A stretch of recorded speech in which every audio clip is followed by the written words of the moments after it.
नमस्कार विद्यार्थी मित्रांनो, गोडी शिक्षणाची या आपल्या यूट्यूब चॅनलमध्ये मी अर्चना तुमचं खूप स्वागत करते। आज आपण समांतर रेषा व छेदिका हा घटक अभ्यासणार आहोत। याच्यामध्ये एकाच प्रतलात असतात। आपण याच्या अगोदर एकदा बघितलेलं आहे की समांतर रेषा ह्या काय असतात, अशा एकाच प्रतलात असतात। आता ह्या समांतर रेषा आहेत, या काय असतात, एकाच प्रतलात असतात। एकाच प्रतलात असणाऱ्या व एकमेकींना न छेदणाऱ्या रेषांना समांतर रेषा म्हणतात। बघा, एकाच प्रतलात आहेत, ही एक प्रतल आहे। समजा आता वहीचं पेज असेल तर हे एक प्रतल आहे, तर या प्रतलामधील ज्या दोन रेषा आहेत त्या एकमेकींना छेदत नाहीत, म्हणजे या दोन रेषा काय आहेत, समांतर रेषा आहेत। मी समजा रेषेला नाव दिलं एल, या रेषेला नाव दिलं एम। आता रेषा एल व रेषा एम या समांतर रेषा आहेत। रेषा आपण समांतर रेषा लिहित असताना कसं लिहिणार, मग रेषा एल समांतर रेषेचं हे चिन्ह आहे, आणि रेषा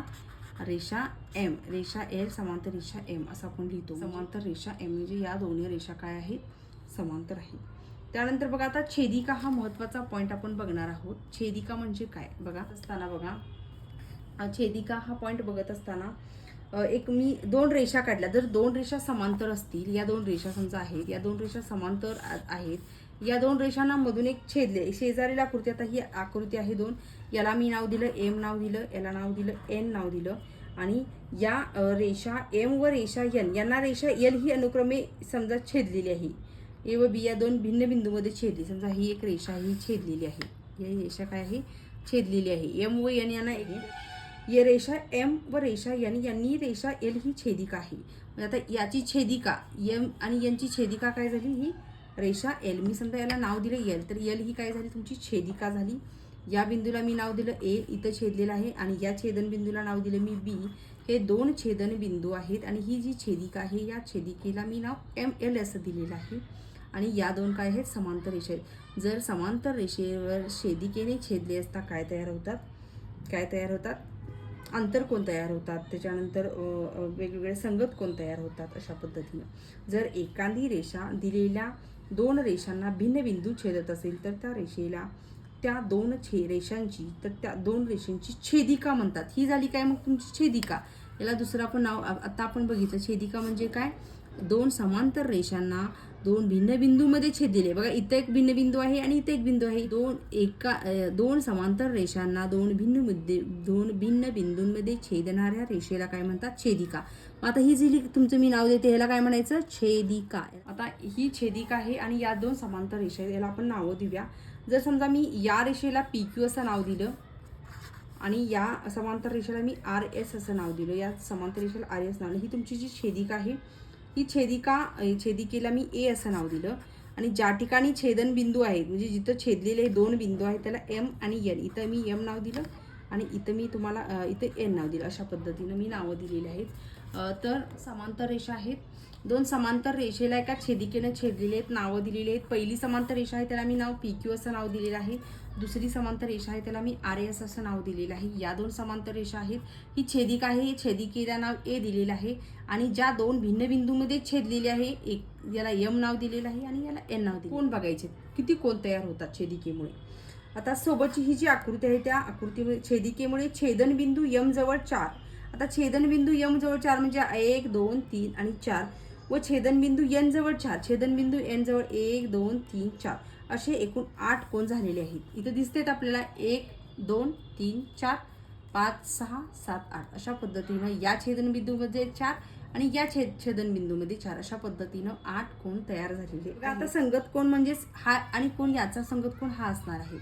संगत कोन म्हणजे याचा संगत कोन हा असणार आहे, आणि याचा संगत कोन हा असणार आहे। याचा संगत कोन कुठला असणार आहे, याचा संगत कोन हा असणार आहे, याचा संगत कोन हा असणार आहे। अशा पद्धतीने याचा संगत कोन हा असणार आहे, याचा संगत कोन हा असणार आहे। म्हणजे आता बघा, संगत कोन याच्यामध्ये या आपण बघितलं छेदिकेमुळे होणारे 8 कोन आहेत, मग ते 8 कोन कशा पद्धतीने काढायचं ते पाहूया आपण। दुसरा महत्त्वाचा पॉईंट आहे तो म्हणजे संगत कोन। आता हा संगत कोन कशा पद्धतीने असतात बघा, संगत कोन।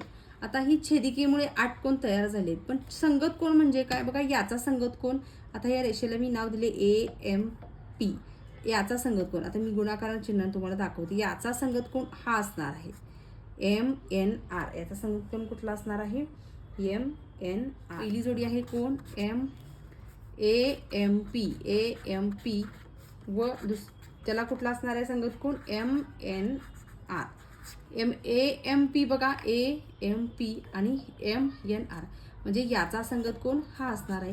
तशाच पद्धतीने इकडं सुद्धा याचा संगत कोण कुठला असणार आहे, हा असणार आहे. मग कुठला असणार आहे, AMQ.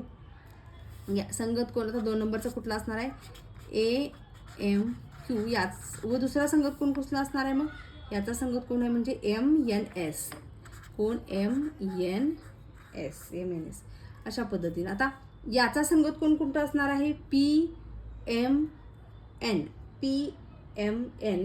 RNT बघा, RNT, SNT, इथं टी नाव दिलेलं आहे. बघा आता दुसरा आहे PMN. समजा आता PMN बघा, हा PMN. आता याचा संगत कोण हा असणार आहे, कोण PMN व कोण बघा याचा संगत कोण कुठला असणार आहे, हा असणार आहे RNT. कोण, RNT हा संगत कोण असणार आहे. याचा संगत कोण हा असणार आहे, याचा संगत कोण हा असणार आहे. तशाच पद्धतीनं आता आपण बघितलं AMQचा संगत कोण हा असणार आहे. व QMN, Q राहिला कोण, QM आणि N म्हणजे याचा संगत कोण. आता मी हा चेंज, याचा संगत कोण कुठला असणार आहे, हा असणार आहे QMN. कोण, QMN. याचा संगत कोण कुठला असणार आहे, हा असणार आहे SNT. कोण, SNT. अशा पद्धतीने या संगत कोणाच्या 4 जोड्या तयार झाल्या. बघा कुठल्या मी अजून एकदा तुम्हाला सिम्बॉलनं सांगते म्हणजे तुमच्या लक्षात येईल. याचा संगत कोण, याचा संगत कोण हा असणार आहे, याचा संगत कोण हा असणार आहे. ह्या 2 जोड्या झाल्या. याचा संगत कोण हा असणार आहे, ही 3री जोडी झाली. नंतर याचा संगत कोण हा असणार आहे, ही 4थी जोडी झाली. अशा पद्धतीनं संगत कोणांच्या या 4 जोड्या तयार झालेल्या आहेत.